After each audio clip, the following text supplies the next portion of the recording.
Hey there, thanks for listening and welcome to the Marketing Matchmaker podcast. If you're looking to grow your business, increase your revenue, and scale your impact, all while staying true to who you are and the people you serve, this is the show for you. I'm Jennifer Tamborski, digital marketing strategist, fractional CMO, and founder of Virtual Marketing Experts.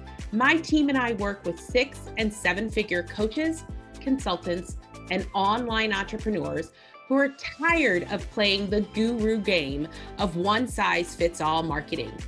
They're ready to create a business and marketing strategy that actually builds relationships with their ideal clients, creates massive shifts in their business, and rapidly increases their revenue.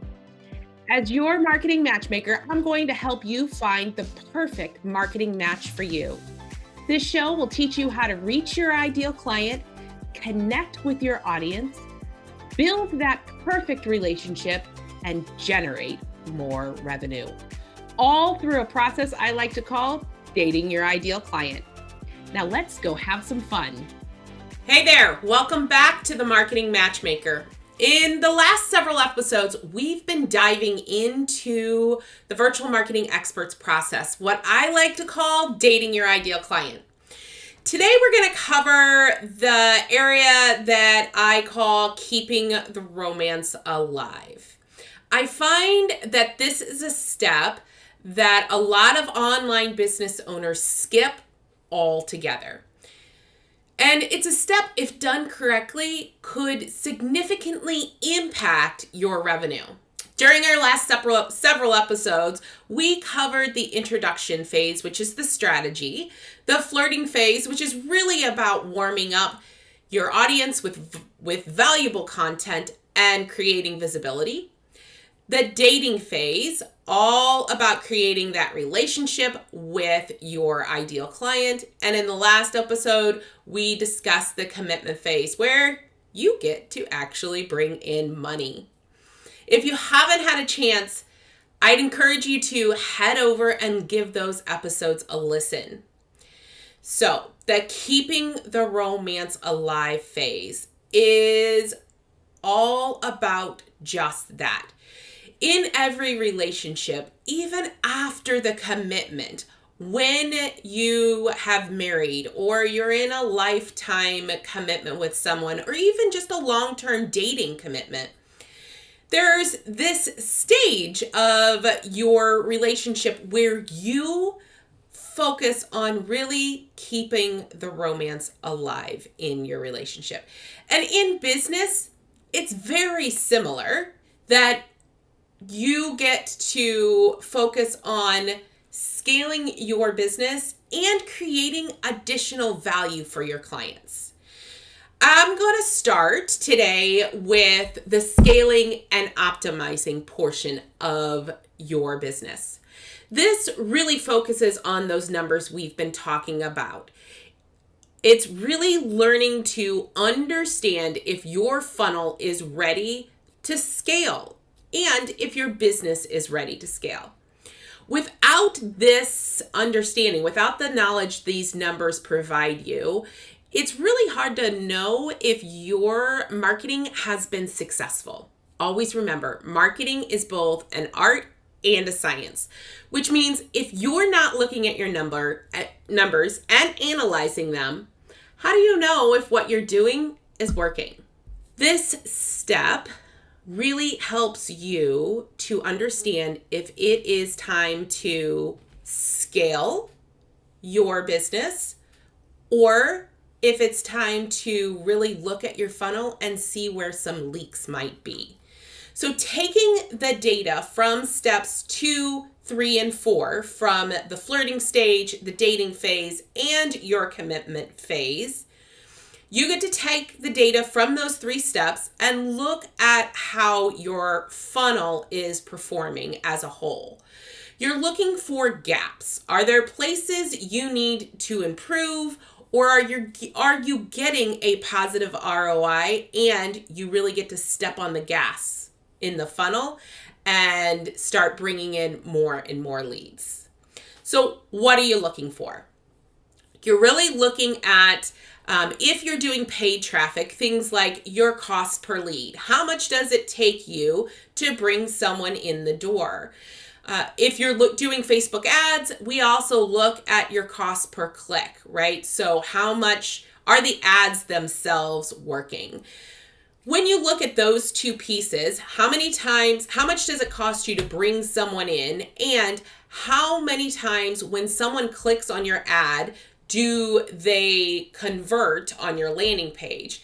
This gives you really an idea of, is there a problem with your landing page? Is that an area that you get to focus on? Is there something going on with the copy that you're making?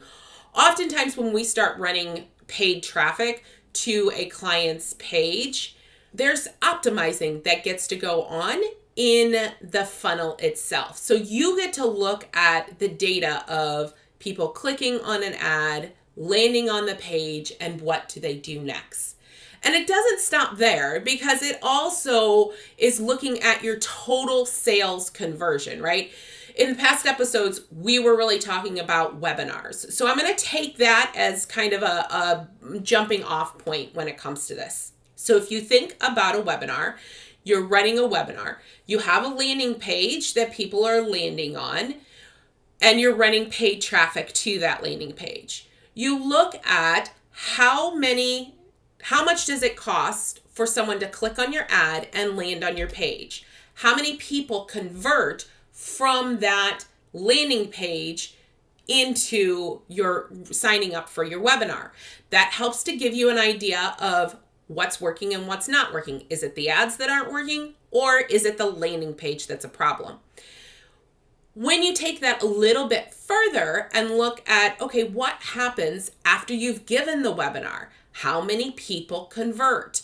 What is that buying process? How many people actually buy from you? That also gives you the opportunity to understand if, okay, the ads are working, the landing page is working. Maybe there's tweaks that need to be made on that webinar in order to get the sales working there. It really helps you to understand what your ROI is in your marketing overall. That's where you get to see if there's any problems with your funnel and your sales conversion. Understanding this will help you to know when it's time to really start scaling. Because if you have a funnel that is working kind of like an ATM, right? Where it's just spitting money back to you, and you know that if you put $1 in, you get $2 back, or $10 back, or $100 back, or whatever that is. Imagine what happens if you then scale that to $10, $20, $30, $1,000 a day. If you know that that $1 is going to produce a significant ROI, you get to end up pouring more money into it to bring in more leads that then convert into more sales and just continue to increase your revenue that way. Now, having said all of that, I also want to make sure that you know if your business is ready for that kind of scaling. And that, my friends, is really takes you right back to the introduction phase where we made that plan for your marketing, your growth, and your scaling. Did you take the time to also look at how you're going to scale in the introduction phase? If you haven't, now's a really good time to go back to the beginning and see what changes you get to make to create a scalable business. You see, in order to have those lifetime customers, those unicorn customers that come back to us over and over again, which is what we all really want, because let's be honest, it's easier to sell to someone who has already bought from you and loves you, and they're also incredible referrals for your business. You want to make sure that the customer journey experience is amazing. So if you have that customer journey experience and you know your business caps out at a certain point because of whatever your business model structure is, if you're a coach and you are coaching people one-on-one, you know you have a limited amount of clients you can bring in, And maybe then it's time to start looking at the next phase. You see, often this is where people stop with their marketing. They're constantly looking for new leads to bring into their business. And they're looking for ways to convert them faster. What if you spent time on your current leads and your current audience? I want to tell you a little story. I have a client who is already at $1 million business in her course. So she's already pretty successful. When we first started working together, we discussed what her biggest challenge was. And her response was, I need more leads. I need better leads. After diving into the conversation and really learning more about her business, I discovered that she had a list of over 40,000 people.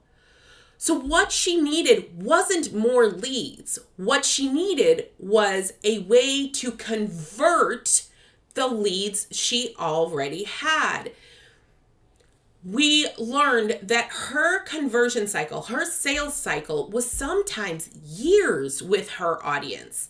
So sometimes they would get on her list and it would take her years to nurture them to take that next step.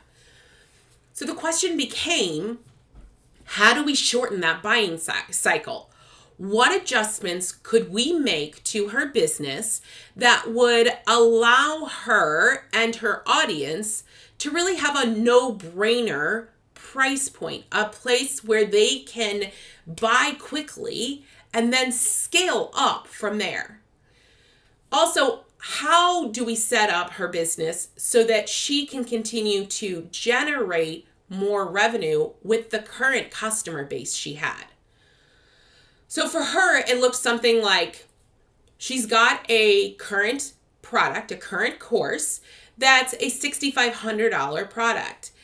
And it gives a ton of value. When I say it gives a ton of value, I mean it's so much that sometimes her students were feeling overwhelmed with the amount of education she was giving them in that price point.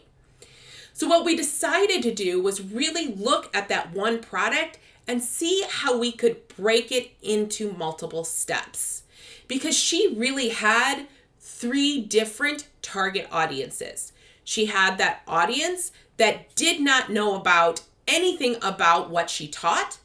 And then she had that middle audience that kind of understood what she taught and wanted to take that next step, but were a little not sure on the investment.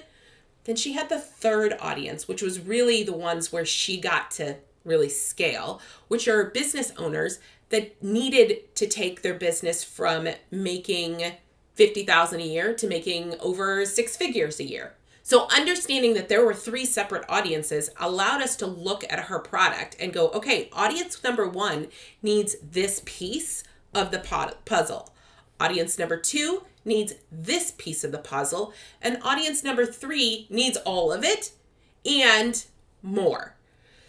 What that allowed was for us to create simple price points for people to step into it so that they could then, that first audience that wasn't sure if they were ready for her product, could buy and try it. And when they saw that it really did produce the value in their business and in their life that they wanted, they could take that next step into the middle product and then the next step into the higher end product. It really allowed an ascension plan that worked for her business, and most importantly, her audience. So you see, keeping the romance alive is about more than just scaling and optimizing your funnel. It's about reassessing what is working in your business and for your clients and providing them with a reason to come back to you time and time again to purchase. And this phase, it never stops. You are constantly looking at your marketing and your business, and you are constantly looking and assessing what's working and what isn't. Not just to bring in those cold leads, but also to take the leads you have and your current customer base and provide them with more value, with more reasons to continue to purchase from you. That really allows you to grow your business, increase your revenue, and scale your impact. Thank you for listening to the Marketing Matchmaker podcast. If you enjoyed this episode, I would love to hear your feedback. Please head over to iTunes and leave a review so we can hear from you. And if you are a coach, consultant, or online course creator who are looking to grow your business, increase your income, and scale your impact, connect with me at yourmarketingmatchmaker.com. I look forward to hearing from you.